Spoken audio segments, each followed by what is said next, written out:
Now, the value of Kenya's export in 2020 increased by 7.9% to 643.7 billion shillings, fueled by more shipments of tea, horticulture, coffee, titanium, and concentrates.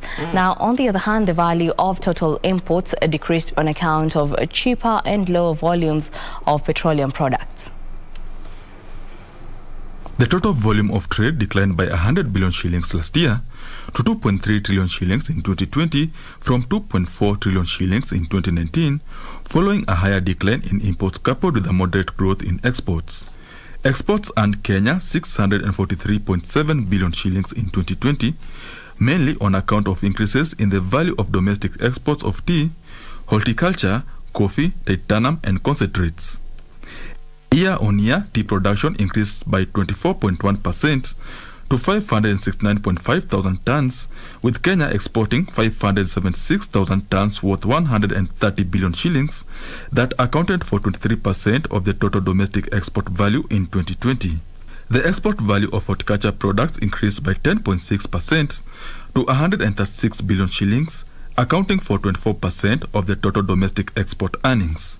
The value of domestic exports of animals and vegetable oils, tobacco and tobacco manufacturers, and titanium ores and concentrates went up by 58.8%, 25.4%, and 20.5% to 10.4 billion, 16.3 billion, and 16.7 billion shillings respectively in 2020.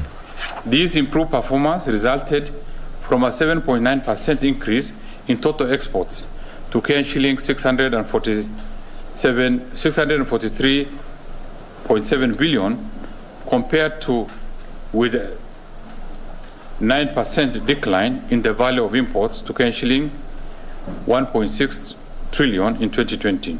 The value of exports of apparel and clothing accessories, soda ash, leather, iron and steel, fish and fish preparations declined in 2020. Additionally, the value of exports of paper and paperboard declined for the second year consecutively to 4.3 billion shillings in 2020. Benson Rioba reporting for Lunchtime News.